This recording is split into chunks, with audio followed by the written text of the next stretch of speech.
follow this voice in the corners of the world.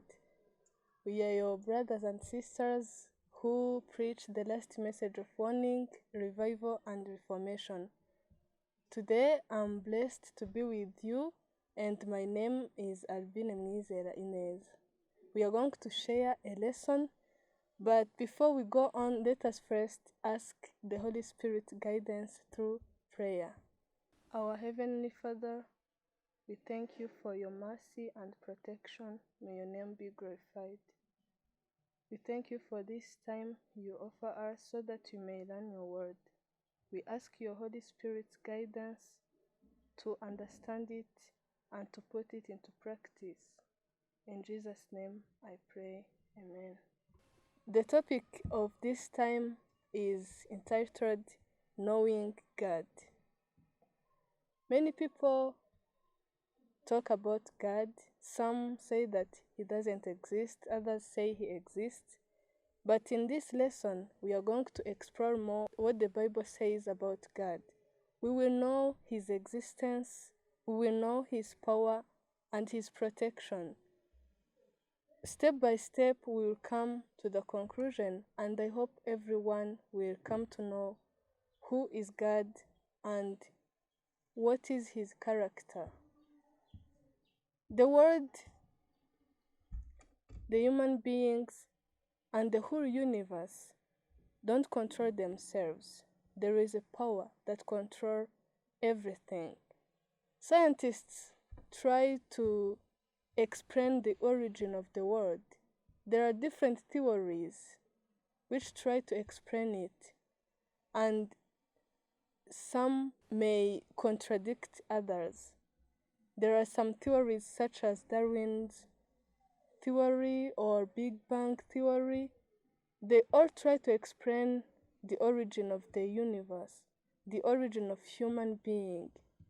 But as believers, we know that there is another power. We know that there is God, the Creator. We know that there is power that sustains all the planets. We know that there is power that controls the beating of the heart. We know that there is power which makes people conceive and give birth. That is the power of God. Let us read the Bible and see what it says about the origin of human being and the origin of all the creation. In the book of Genesis, chapter 1, from the first verse, it is written, "In the beginning, God created the heaven and the earth. And the earth was without form and void, and darkness was upon the face of the deep. And the Spirit of God moved upon the face of the waters. And God said, Let there be light, and there was light. And God saw the light that it was good, and God divided the light from the darkness. And God called the light day, and the darkness he called night. And the evening and the morning were the first day." If you continue to read in this chapter, you see that there is a week of creation whereby everything was created. But on the 26th verse, we see also that God created man. Let us read Genesis chapter 1, verse 26. "And God said, Let us make man in our image, after our likeness, and let them be dominion over the fish of the sea, and over the fowl of the air, and over the cattle, and over all the earth, and over every creeping thing that creepeth upon the earth."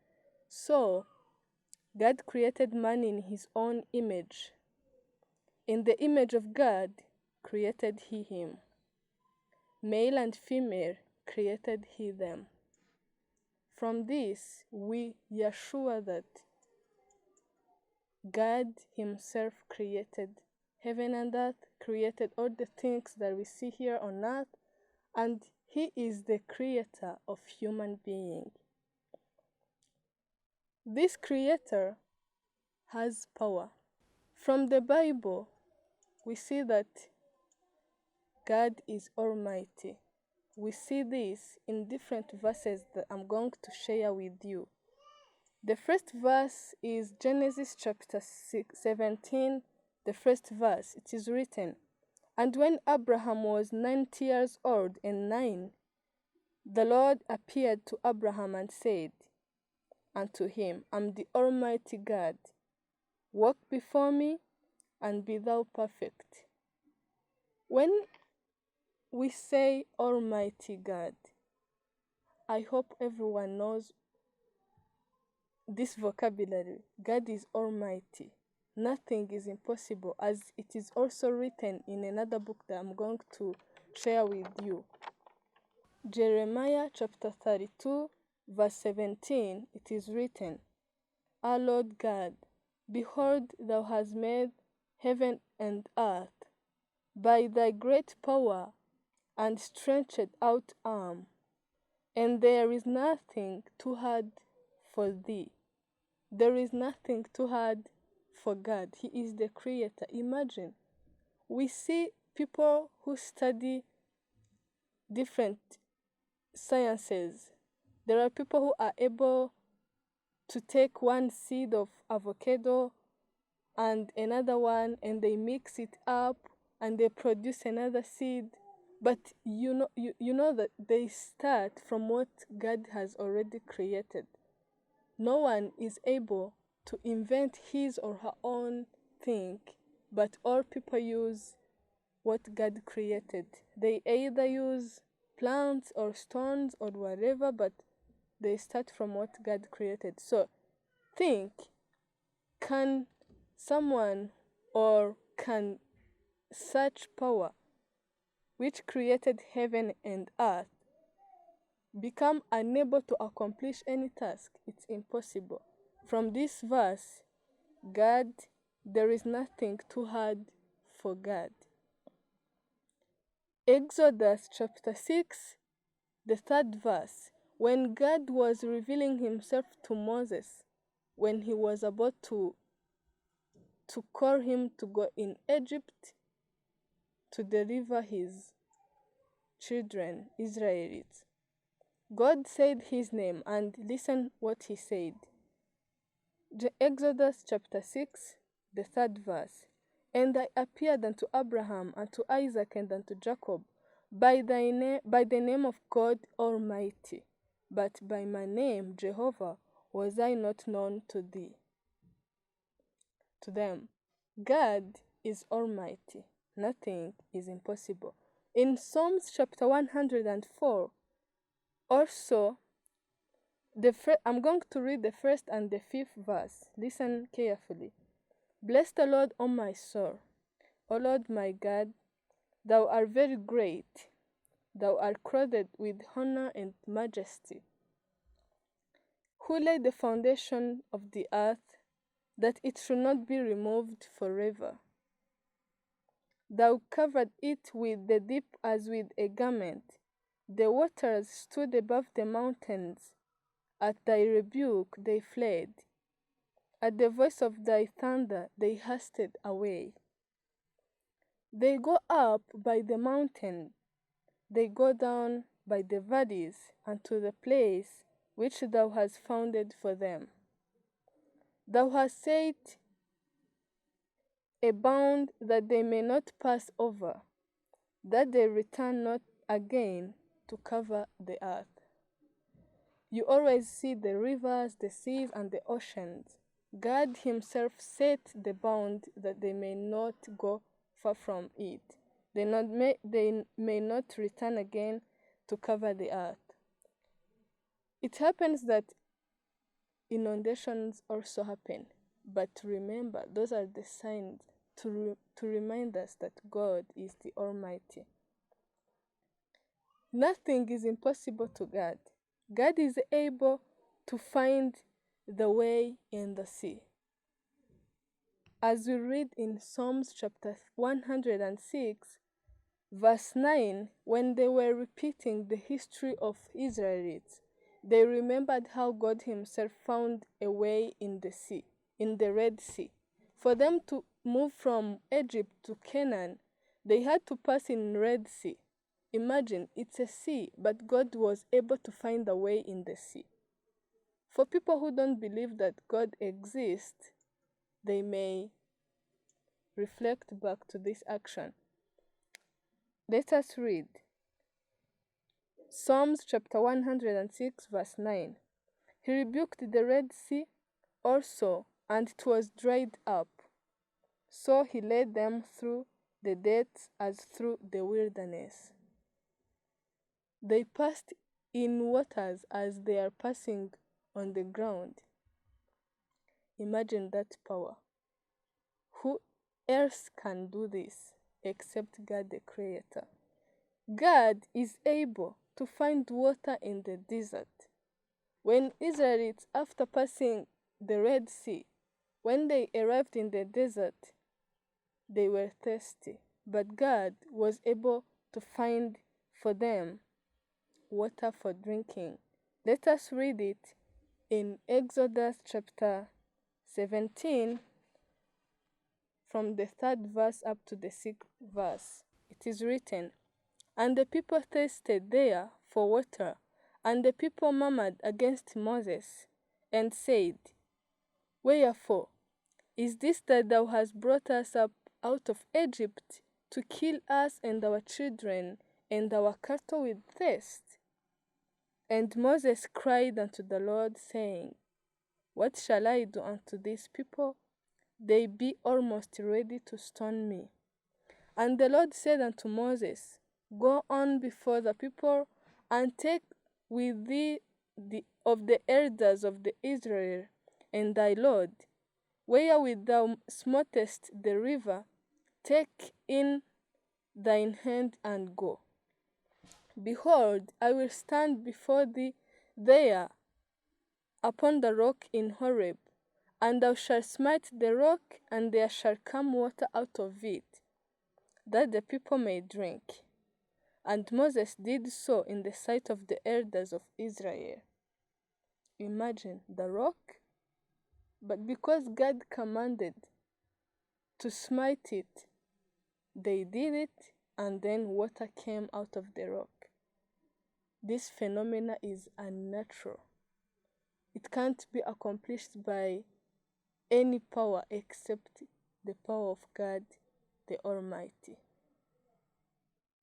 God is able to raise the dead. On earth, people do study in different fields. We have doctors, we have nurses, we have many people who are able to help their fellow. But when it comes to death, nothing can be done to someone who is dead to restore his health. Only God is able to restore someone's health. We read different examples in the Bible, but I'm going to remind you the example of how Jesus, the Son of God, has raised Lazarus from the dead. It is written in John chapter 14, raised Lazarus from the dead. In John chapter 11, the first verse, but I'm going to read some verses.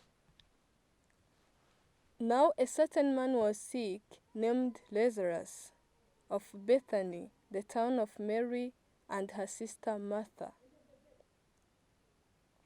It was that Mary which anointed the Lord with ointment and wiped his feet with her hair, whose brother Lazarus was sick. You see that Lazarus was sick. Therefore his sister sent up unto him, saying, Lord, behold, he whom thou lovest is sick. Lazarus was a friend of Jesus. When Jesus heard that, he said, This sickness is not unto death, but for the glory of God, that the Son of God might be glorified thereby. The sickness was to glorify God. Then listen. These things said he, and after that he said unto them, Our friend Lazarus sleepeth, but I go, that I may awake him out of sleep. Then said his disciples, Lord, if he sleep, he shall do well. Howbeit Jesus spake of his death, but they thought that he had spoken of taking of rest in sleep. Then said Jesus unto them plainly, Lazarus is dead. And I'm glad for your sakes that I was not there, to the intent you may believe. Nevertheless, let us go unto him. Lazarus was dead, and Jesus decided to go with his disciples. Let us read the verse 38. It is written, Jesus therefore again groaning in himself cometh to the grave. It was a cave, and a stone lay upon it. Jesus said, Take ye away the stone. Martha, the sister of him that was dead, said unto him, Lord, by this time he stinketh, for he has been dead 4 days. Imagine someone who has been in the grave for 4 days. Jesus said unto her, Said I not unto thee that, if thou wouldest believe, thou shouldest see the glory of God? Then they took away the stone from the place where the dead was laid. And Jesus lifted up his eyes and said, Father, I thank thee that thou hast heard me. And I knew that you hearest me always, but because of the people which stand by, I said it, that they may believe that thou hast sent me. And when he thus had spoken, he cried with a loud voice, Lazarus, come forth. And he that was dead came forth, bound hand and foot with grave clothes, and his face was bound about with a napkin. Jesus said unto them, Loose him and let him go. I read all of this to hear how God is almighty. Nothing is impossible. Even the dead may be rising. Jesus is almighty, and God is almighty. So we are going to go on another step. I'm now going to talk about God's protection. So after that we have seen that he is almighty, we are now going to see how he is also able to protect his people. He is able to protect those who believe in him. Let us first see how God is able to protect people in fire and they are not burnt. We normally know that when there is fire, someone may even die because of fire. But I'm going to read a verse which shows how God is able to protect someone in fire and he is not burnt. We read this in Daniel chapter 3, verse 19.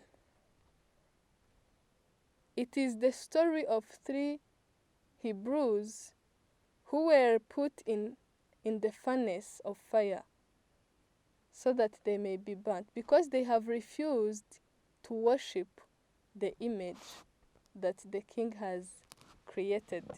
Let us read. Daniel chapter 3, verse 19. Then was Nebuchadnezzar full of fury, and the form of his visage was changed against Shadrach, Meshach, and Abednego. Therefore he spake, and commanded that they should heat the furnace 17 times more than it was wont to be heated. And he commanded the most mighty men that were in his army to bind Shadrach, Meshach, and Abednego, and to cast them into the burning fiery furnace. Then these men were bound in their coats, their hosen, and their hats, and their other garments, and were cast into the midst of the burning fiery furnace. Therefore, because the king's commandment was urgent, and the furnace exceeding hot, the flame of the fire slew those men that took up Shadrach, Meshach, and Abednego. And these 3 men, Shadrach, Meshach, and Abednego, fell down bound into the midst of the burning fiery furnace. Then Nebuchadnezzar the king was astonished, and rose up in haste, and spake, and said unto his counselors, Did not we cast 3 men bound into the midst of the fire? They answered and said unto the king, True, O king. He answered and said, Lo, I see 4 men, loose, walking in the midst of the fire, and they have no hurt, and the form of the 4th is like the Son of God. Then Nebuchadnezzar came near to the mouth of the burning fiery furnace, and spake, and said, Shadrach, Meshach, and Abednego, Ye servants of Most High God, come forth, and come here. Then Shadrach, Meshach, and Abednego came forth of the midst of the fire. This is amazing. People were put in the furnace, which was burnt 7 times more than the usual one. But those people, nothing bad happened to them. But the people who took them were burnt. Because God's protection was upon those 3 guys, nothing bad could happen to them. God is not only able to do that, He is also able to protect His servants in lion's den.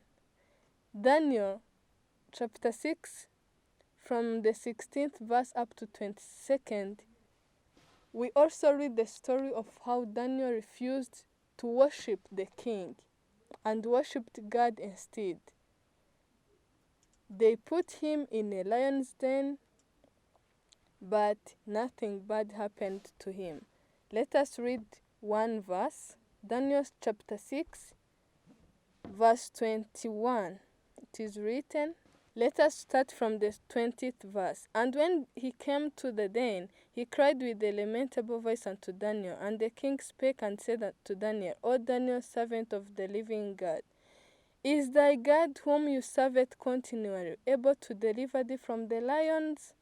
Then said Daniel unto the king, O king, live forever. My God has sent his angel, and has shut the lions' mouths, that they may have not hurt me. For as much as before him innocency was found in me, and also before thee, O king, have I done no hurt.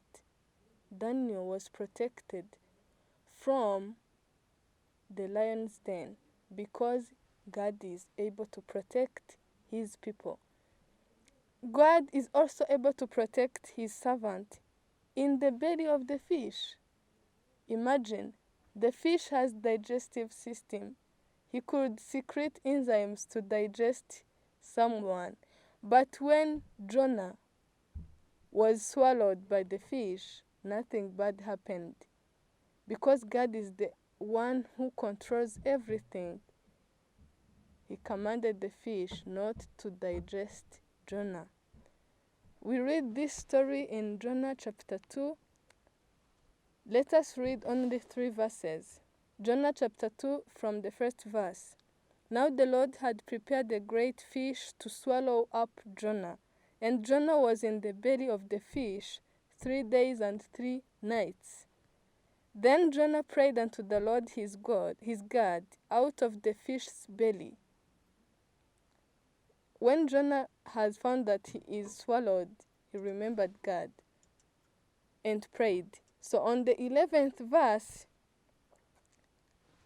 and the Lord spake unto the fish, and it vomited out Jonah upon the dry land. Even the fish obey his command. So, you have seen that God exists. Don't believe in people who say God doesn't exist, because at the end of the day, when they are dying, they recognize that there is a power which is above them. God is real. We don't need to worship creation, but we have to worship the Creator. For people who worship the creation, some worship cows, others worship images, but we have to worship God because He is the Creator, He exists, He is almighty, and He is able to protect those who believe in Him. This is the end. I wish everyone to meditate upon this and continue to see how God is real. In the next time, we shall continue to know God in other characters. This is the end. May God bless you as you meditate upon this lesson.